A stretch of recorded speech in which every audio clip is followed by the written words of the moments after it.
Ramedy, that scar. Is it you? What are you talking about? I'm just an ordinary person. A waitress is laughed at for her scars until a veteran recognizes the unit tattoo. The morning sun cast long shadows across the cracked asphalt parking lot of Mel's roadside diner, a weathered establishment that had served travelers along Highway 87 in West Texas for over 30 years. Inside, the familiar sounds of sizzling bacon, clinking coffee cups, and muted conversation created the comfortable rhythm of another ordinary day. Sarah Miller moved between the worn vinyl booths with practiced efficiency.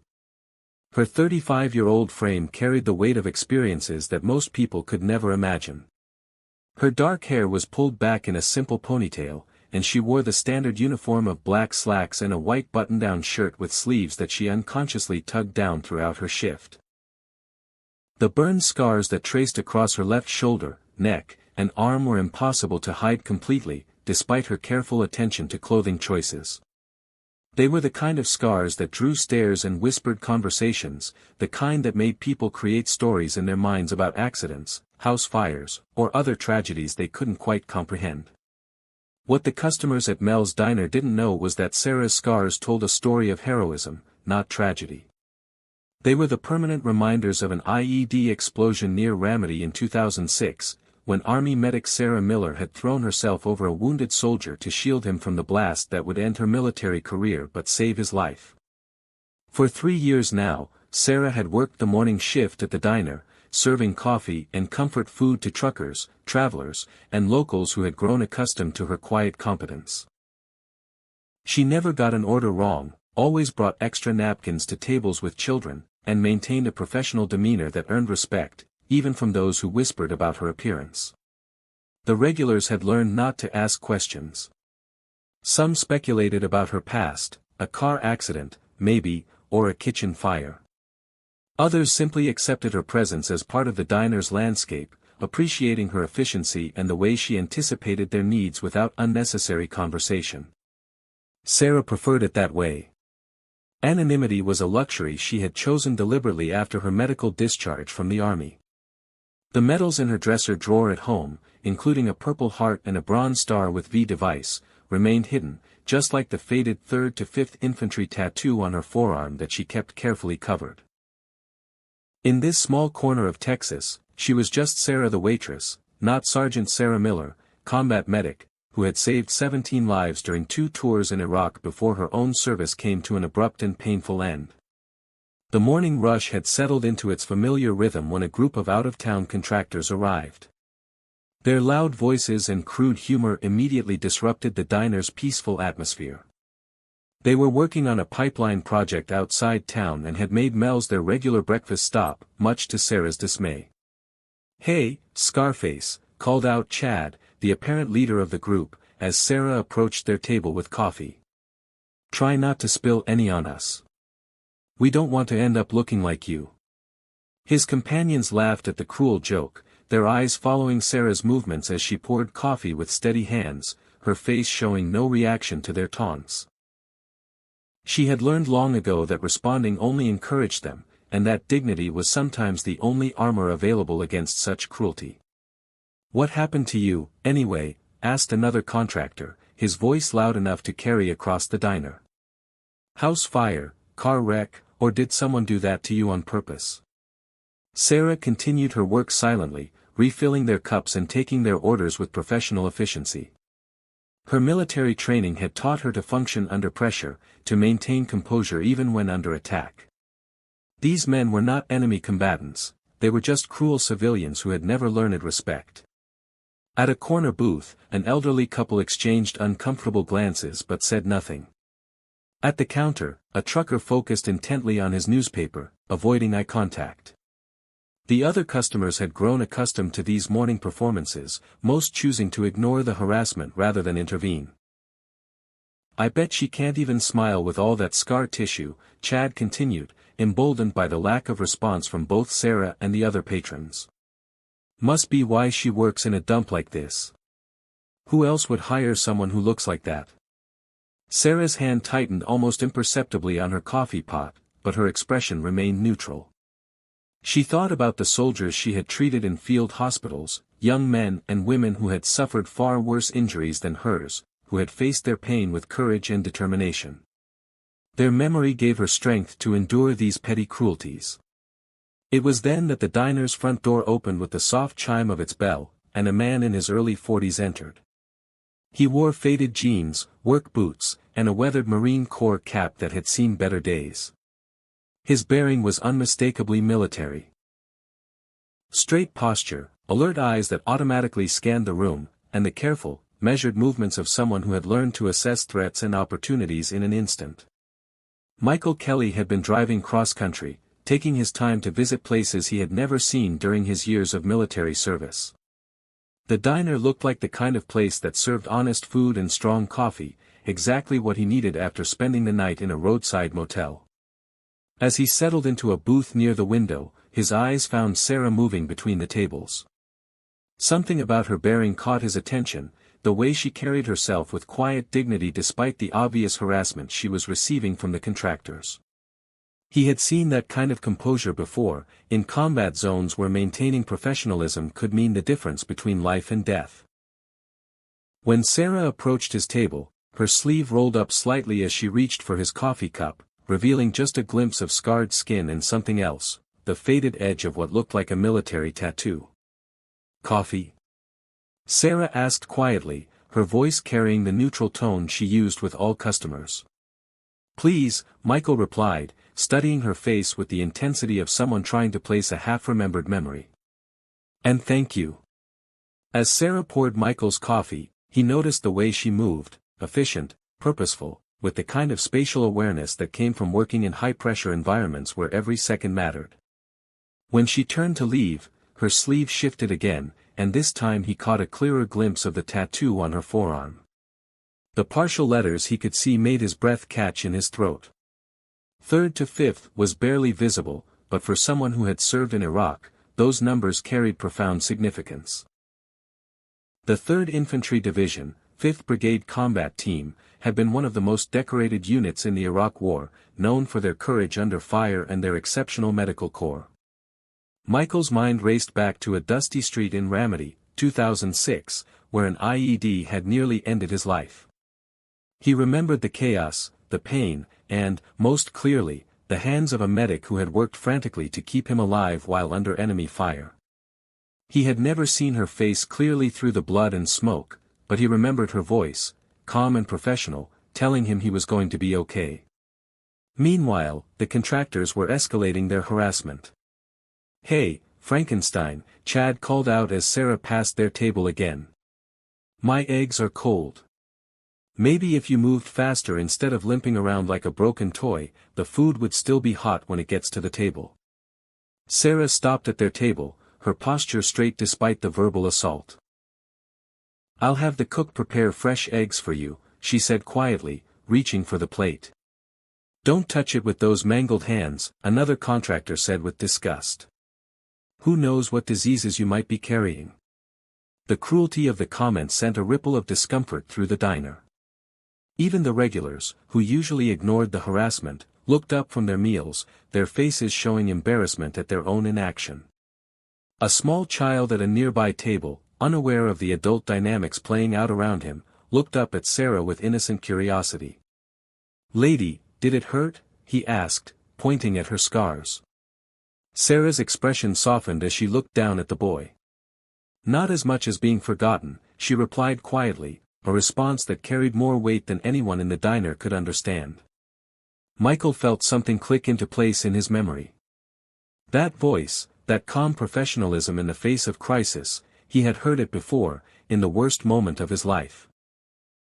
He stood up from his booth and walked toward Sarah, his heart pounding with the possibility of a connection he had thought lost forever. "Excuse me," Michael said as Sarah finished clearing the contractor's table. "Could I ask you something?" Sarah looked up at him, noting the respect in his voice and the military bearing that marked him as a fellow veteran.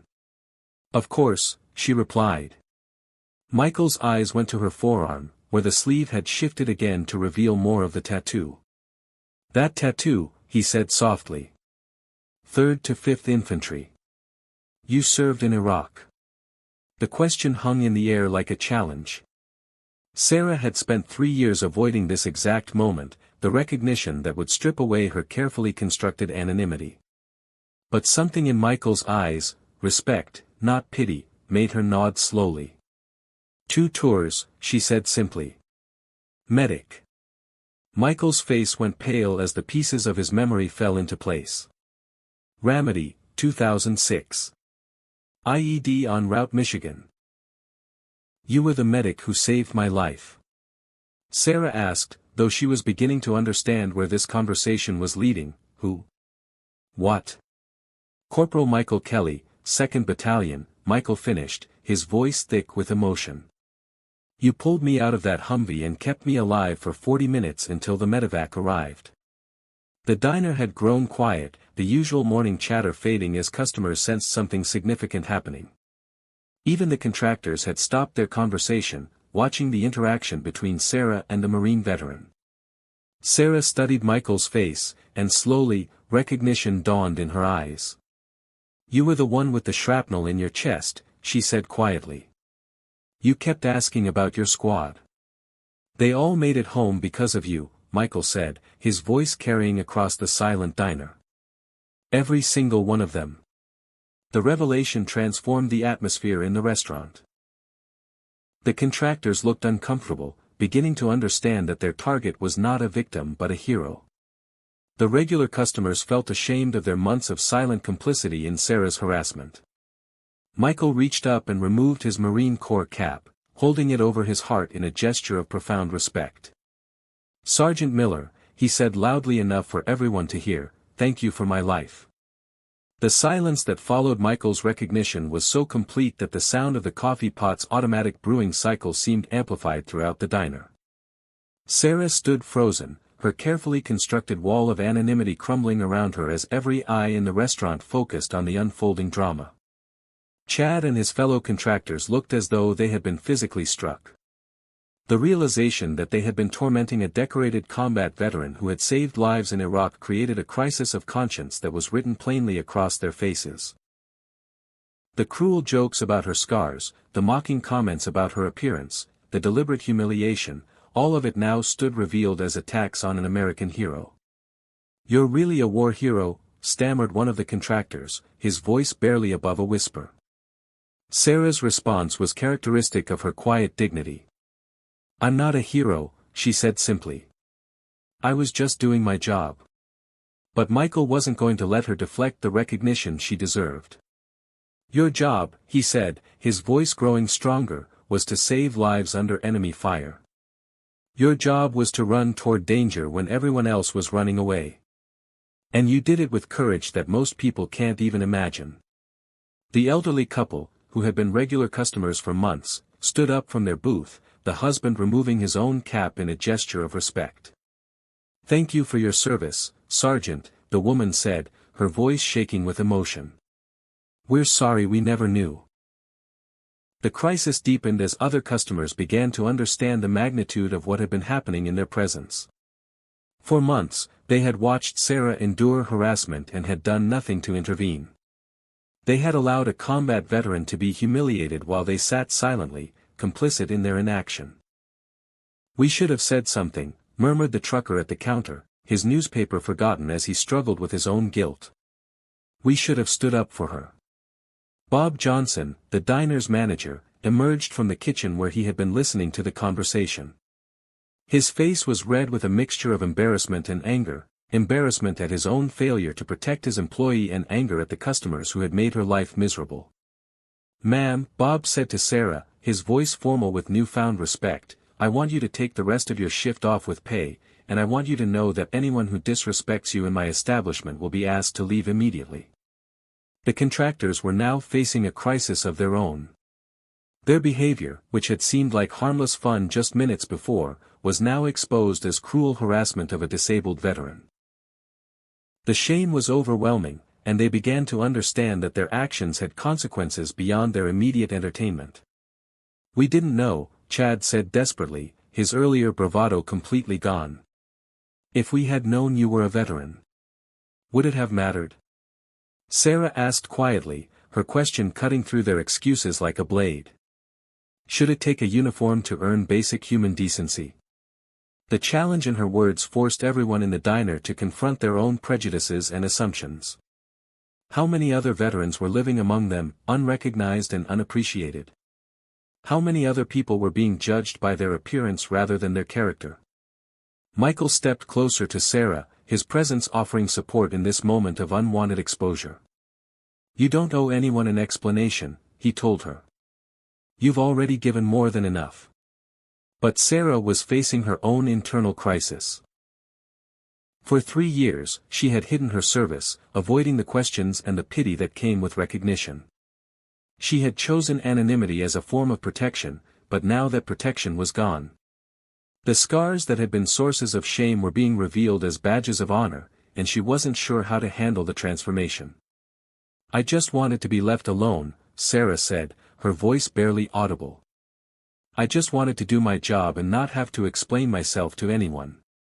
"And you shouldn't have to," Michael replied firmly. "But now that the truth is out, maybe things can be different. Maybe you can finally get the respect you've always deserved." The crisis had exposed not just Sarah's hidden identity but the failure of an entire community to recognize and protect one of their own. The question now was whether this moment of recognition could transform years of indifference into something better. The transformation in the diner's atmosphere was immediate and profound. Word of Sarah's identity spread quickly through the small restaurant as customers whispered among themselves, sharing the revelation that their quiet waitress was a decorated combat veteran who had saved lives in Iraq. Michael remained standing beside Sarah, his presence serving as both protection and validation. He could see the internal struggle playing out across her face, the conflict between her desire for privacy and the recognition that her secret was now irreversibly exposed. "Sergeant Miller," Michael said gently, "I know this isn't what you wanted, but maybe it's what needed to happen." Sarah looked around the diner, taking in the faces of customers who had watched her work for 3 years without truly seeing her, the elderly couple who had thanked her for her service, the trucker who was now looking at her with obvious respect, even Bob Johnson, who was treating her with a deference she had never experienced in civilian life. The contractors, meanwhile, were preparing to leave, their breakfast abandoned as they struggled with the weight of their newfound understanding. Chad approached Sarah hesitantly, his earlier arrogance replaced by genuine remorse. "Ma'am," he said, his voice shaking, "I want to apologize. What we said, what we did, there's no excuse for it. We were wrong, and we're sorry." Sarah studied his face, seeing genuine regret rather than the casual cruelty that had marked their previous interactions. "Apology accepted," she said simply. "But remember this feeling the next time you're tempted to judge someone by their appearance." The climactic moment came when Michael made a decision that would change not just Sarah's immediate circumstances but her entire relationship with the community she had served in silence. "Ladies and gentlemen," Michael said, his voice carrying the authority of someone accustomed to command, "I want you to understand exactly who this woman is. Sergeant Sarah Miller didn't just serve in Iraq. She was one of the most decorated medics in her unit." He turned to face Sarah, his eyes filled with the gratitude he had carried for 17 years. "She saved my life on March 15, 2006, when our convoy was hit by an IED outside Ramadi. I was unconscious, bleeding out, and she worked on me for 40 minutes under enemy fire until the medevac could reach us." The diner was completely silent as Michael continued. "But that wasn't the only life she saved. During her 2 tours, Sergeant Miller treated over 100 wounded soldiers. She earned a Purple Heart for her own injuries, a Bronze Star with V device for valor under fire, and the respect of every soldier who served with her." Sarah felt tears threatening for the first time in years as Michael recounted her service record.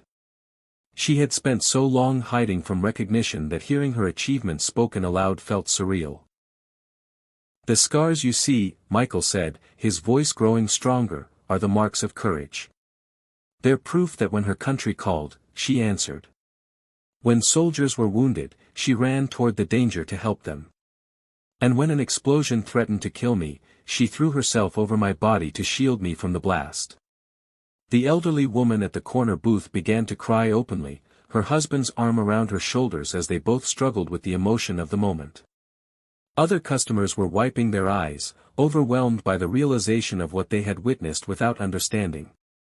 Bob Johnson stepped forward, his own voice thick with emotion. "Sergeant Miller," he said, "I want you to know that you'll always have a job here for as long as you want it, and anyone who disrespects you in my establishment will answer to me personally." The climax reached its peak when a young soldier in dress uniform entered the diner, having heard the commotion from the parking lot where he had stopped for coffee during his drive to a new duty station. He immediately recognized the significance of what was happening and came to attention, rendering a perfect military salute to Sarah. "Ma'am," the soldier said formally, "it's an honor to meet you. Thank you for your service and sacrifice." Sarah, overwhelmed by the sudden recognition and respect, found herself automatically returning the salute, the first time she had done so since her medical discharge. The gesture felt both foreign and familiar, connecting her to a part of herself she had thought was lost forever. Michael reached into his wallet and pulled out a worn photograph, a picture of his squad taken just days before the IED attack that had nearly killed him. "I've carried this for 17 years, he said, showing it to Sarah. "Every face in this picture made it home because of medics like you." The photograph showed 12 young soldiers, their faces bright with the confidence of youth and the brotherhood of shared service. Sarah recognized the type immediately, the kind of unit photo that families treasured and that survivors carried as reminders of bonds forged in combat. "I never expected to find you," Michael continued. "I've thought about you every day since Ramadi, wondering if you made it home safely, hoping you were living a good life. Finding you here, seeing that you're okay, it's like a prayer being answered." The climactic moment concluded when Sarah made a decision that surprised even herself. For the first time in 3 years, she spoke about her service openly, sharing not just the facts of her military record but the emotions she had carried in silence. "I loved being a medic," she said, her voice growing stronger with each word. "I loved knowing that I could make a difference, that my skills could bring someone home to their family. Losing that purpose when I was discharged, it was almost harder than the physical injuries." The admission opened a floodgate of understanding and connection that would transform not just Sarah's life but the entire community's appreciation for the hidden veterans among them. 6 months after the morning that changed everything at Mel's roadside diner, the impact of Sarah's story continued to ripple through the community and beyond. The small restaurant had become an unofficial gathering place for veterans, drawn by word-of-mouth stories about the combat medic who served coffee with the same dedication she had once brought to treating wounded soldiers. Sarah had initially struggled with her newfound visibility but gradually came to appreciate the connections it had created. Veterans from across the region would stop by during their travels, sharing stories and finding understanding in a place where their service was recognized and respected. "It's strange," Sarah would tell visitors. "I spent 3 years trying to hide from my past, but talking about it has been more healing than all the therapy sessions I ever attended." Michael Kelly had become a regular visitor, stopping by whenever his work brought him through West Texas. Their friendship had grown beyond their shared military experience, built on mutual respect and the unique bond between those who had served in combat zones. The contractors who had tormented Sarah had undergone their own transformation. Chad and his crew had not only apologized publicly but had organized a fundraiser for a local veterans organization, raising over $15,000 for programs supporting disabled veterans. "Meeting Sergeant Miller changed how I see people," Chad would later tell a local reporter. "I learned that you never know what someone has been through or what they've sacrificed for others."